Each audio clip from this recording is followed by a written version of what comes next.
In the last episode, we explored the work of Federico Faggin, a man who helped invent the microprocessor, then turned his attention to one of life's deepest questions, the nature of consciousness itself. Faggin argues that consciousness is not an accidental byproduct of matter, but the fundamental ground of reality, and that what we call matter is actually a construct within consciousness. In his view, physical reality emerges from conscious entities, not the other way around. But here's where it gets even more interesting. What if another top scientist, not an engineer like Faggin, but a cognitive scientist, came to a strikingly similar conclusion from an entirely different direction or perspective? Enter Donald Hoffman, a PhD from MIT, professor at the University of California, Irvine, with over 120 scientific papers to his name. Hoffman doesn't start with physics or mystical experience. He starts with something deceptively simple: how we see the world, or our perception. And what he discovered is a little unsettling, at least for me. According to Hoffman, our senses do not and cannot show us reality as it is. Evolution didn't design our perception to reveal the truth. It designed it to hide the truth, replacing it with a user interface that's good enough to keep us alive, but utterly misleading about what's actually out there. So what is out there? Hoffman says it's not matter at all. It's not time and space. Behind the interface lies a vast network of what he calls conscious agents, the real players in the game, hidden behind the icons we call reality. Sound familiar? Different language, a different road, but the destination is the same. Consciousness is fundamental. In this episode, we're going to try and connect these two worlds, Faggin's and Hoffman's, and see what happens when an engineer who changed the digital world meets a cognitive scientist who wants to change our understanding of the real world. And this isn't just science, folks. This is the early tremor of a seismic shift in how we understand reality itself. So, buckle up, because I'm the Grumpy Grandpa.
So how can we best compare the beliefs of Faggin and Hoffman to discover the similarities and differences between them?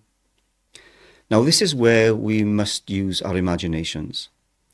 Let's imagine these two scientists meet up and have a conversation. Let's say in a coffee shop. Now let's imagine what happens when the engineer of silicon chips and the cognitive scientists of perception meet in this philosophical cafe. Well then, you get two very different toolkits aimed at dismantling the same outdated story. The story that says matter gives rise to mind. In its place, they offer a new story, that mind, awareness, consciousness itself is the builder, and everything else is just the interface. When I look at the world, I see a vast, living network of conscious entities. Consciousness is not a side effect of the physical world. It is the primary reality. Matter, energy, space, and time are all constructs within consciousness. I agree, though I came to it by studying perception.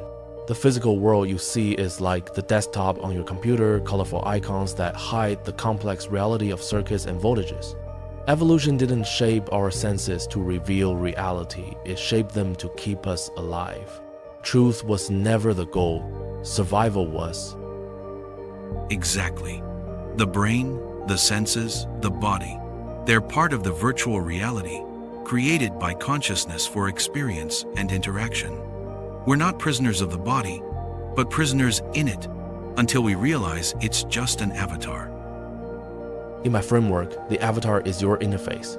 Behind it is a network of what I call conscious agents, each with their own experiences, choices, and interactions.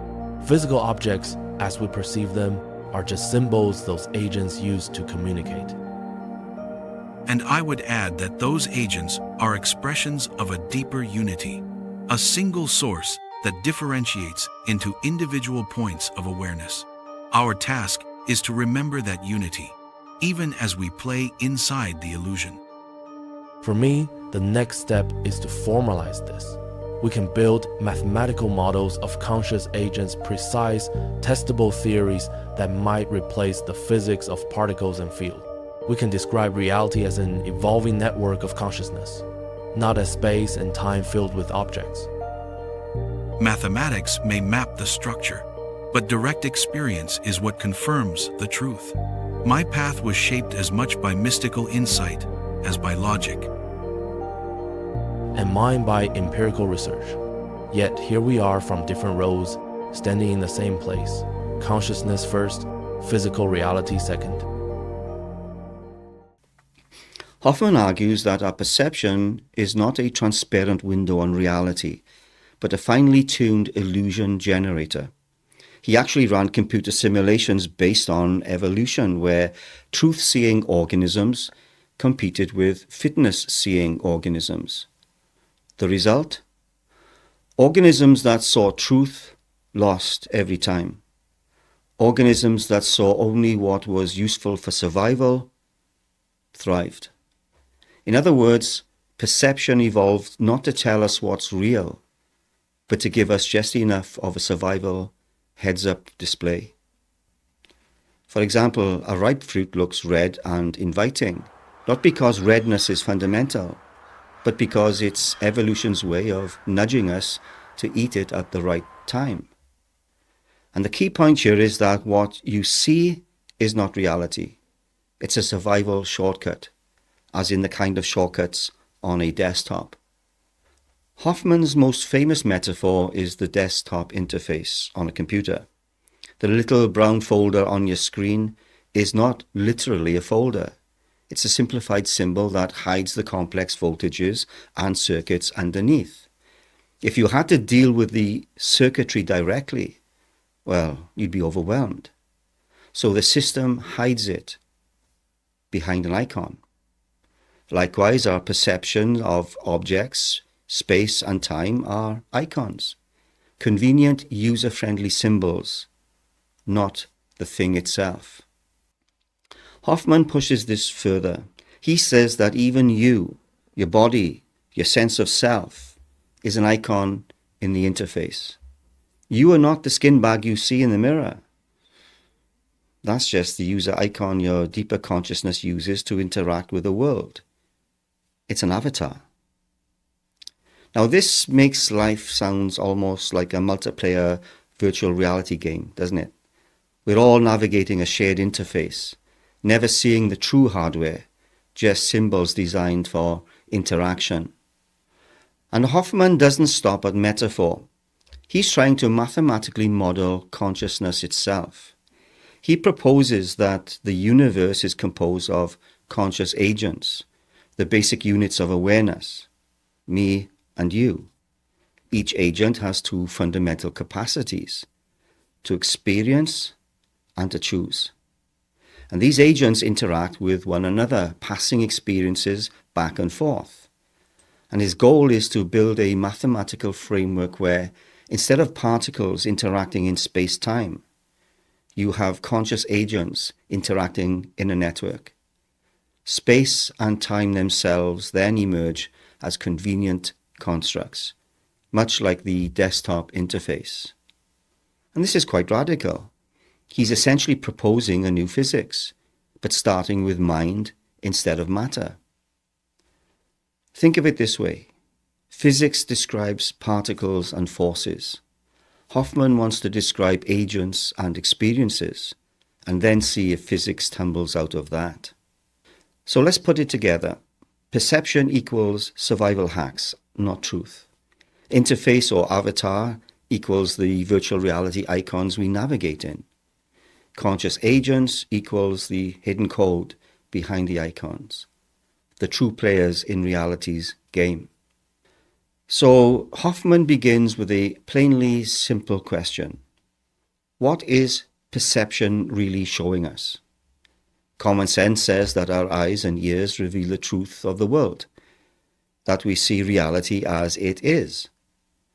But Hoffman's research suggests otherwise. Using evolutionary game theory, he built computer simulations to test whether organisms that see truth would have an advantage over organisms that only see what's useful for survival. As we have seen, the results were clear and more than a little unsettling. Creatures tuned to truth went extinct, whereas creatures tuned only to fitness, to survival shortcuts, thrived. From this, Hoffman makes a bold claim. We do not see reality as it is. Our senses evolved not for truth, but for survival. And as we have already seen, this leads to Hoffman's most famous analogy, the desktop interface. The icons on your computer screen are not literally whatever it is they depict. It's an icon, a simplified symbol that lets you navigate without being swamped by electrical circuits and binary code. Likewise, the physical objects we see are icons. Space and time themselves are part of the interface. They are not the machinery of reality. They are the symbols of the desktop of consciousness.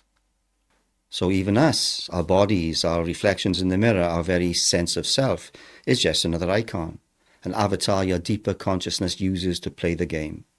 We are not our bodies, but players behind the interface, navigating with symbols designed for interaction, not truth. And this is nothing less than a new kind of physics, one that doesn't begin with particles and forces, but with consciousness and choice, where the equations of quantum theory describe probabilities of particles, Hoffman's equations aim to describe the dynamics of conscious agents.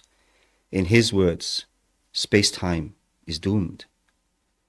It's not fundamental, but a convenient icon. The real players are conscious beings interacting behind the scenes. Federico Faggin and Donald Hoffman could hardly have more diverse backgrounds. One a physicist and inventor who gave us the microprocessor, the other a cognitive scientist who spent decades studying human perception. Yet both from different roads reach a shockingly similar conclusion. Consciousness is the foundation, and what we call physical reality is a construction. For Faggin, consciousness is the source field from which all experience flows. He describes reality as a living network of conscious beings, each a spark of the greater whole, co-creating what we experience as the material world. Matter does not produce consciousness. Consciousness produces matter. For Hoffman, consciousness is also fundamental, but his entry point is perception and mathematics. He argues that our senses present us with a user interface, not reality itself. Behind that interface are conscious agents, fundamental units of awareness that interact in ways we can begin to formalize mathematically. So when placed side by side, the resonance between the two becomes clear. Faggin's network of conscious entities parallels Hoffman's network of conscious agents. Faggin's insight that matter is created within consciousness aligns with Hoffman's claim that objects, space and time are just icons on the interface. Faggin's emphasis on direct mystical experience complements Hoffman's emphasis on rigorous mathematical modeling. It's as if Faggin speaks the language of the mystic philosopher, while Hoffman speaks the language of the scientist mathematician. Yet both are describing the same inner reality, a cosmos built not of inert matter, but of living consciousness. And perhaps most importantly, both reject the old materialist story, the story that mind is just a side effect of matter. Instead, they offer a new story, one that flips the script, if you like. Mind is primary. Matter is the shadow. Consciousness is the player. Reality, well, it's the game. When voices as diverse as Federico Faggin and Donald Hoffman converge on the same radical truth, it's more than just coincidence. One came through technology and mystical experience, the other through perception, science, and mathematics. Yet both dismantle the old materialist story, and both point to the same astonishing reality, that consciousness is not an accidental spark in a dead universe, but the very ground from which the universe arises. Think about what this means. The world you see, the trees, the sky, your own body, is not the final truth. It's the interface. It's the avatar. It is the user-friendly display that evolution gave us to navigate existence. But behind it all, behind the icons and symbols, is something richer, stranger, and far more alive. A vast network of consciousness, of agents, of beings, of awareness itself. We are beginning to remember what ancient traditions continually spoke of, that the material world is a veil, not the source, that what is most real is not what we can measure, but what we are. This isn't fringe thinking anymore. This is not being tup. When physicists, engineers, and cognitive scientists, some of the best minds of our time, begin saying the same thing, it signals a shift in the story of science itself. The old paradigm of materialism is cracking, and through those cracks, a new vision is emerging, a vision where consciousness is fundamental and reality as we know it is just the surface of something much deeper. You know, as we have seen, Donald Hoffman argues that evolution hides the truth from us. Our senses don't show reality as it is. They only give us a kind of desktop interface, icons that help us survive. And at first glance, that sounds a little bleak. If survival depends on illusion, then what about our deepest hunger for truth? What about that old saying, the truth shall set you free? I've used that maxim often in my videos. It's a fundamental tenet of my personal belief system. So I had to give this a lot of thought. A lot of thought. Being a little tup and all that. And after all that thinking, here's the way I have come to see it. Evolution may have given us the interface, but that's only the beginning. The icons were never meant to be the end of the story. They were there to keep the game playable. to let us navigate life, but not to lock us in forever. Hoffman shows us that the world we see is an interface. Faggin reminds us that behind that interface lies consciousness itself, the living reality that makes everything possible. And so the very moment we start questioning appearances, the very instant we hunger for truth, we're already stepping off the treadmill of mere survival and onto a deeper path, the path of awareness. So yes, evolution hides the truth, but consciousness itself has placed within us the yearning to uncover it. That desire for truth is not an evolutionary accident. It's the deeper call of our nature, whispering to us, reminding us who we really are. And so perhaps the old saying still holds true after all. The truth shall set us free. Not the truth our biology was built to see, but the greater truth that consciousness is fundamental, and that beyond the icons of survival, beyond the avatar, lies the freedom of knowing our true self. Evolution may have hidden the truth, but consciousness planted in us the hunger to find it. And in that search, we discover the greatest freedom of all, remembering who we truly are. So I suppose the question becomes, if what we see is only the interface, what lies beyond it? What are we really once we step outside the avatar and into the deeper truth of who we are?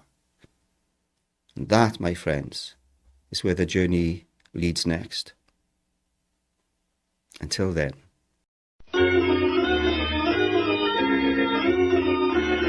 Tup, a Welsh word that means silly or foolish.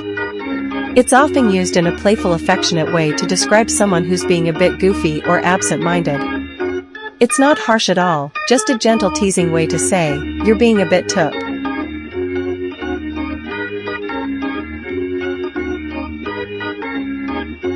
If you enjoyed this video, please consider subscribing to the Grumpy Old Buggers channel, so I can get some peace and quiet.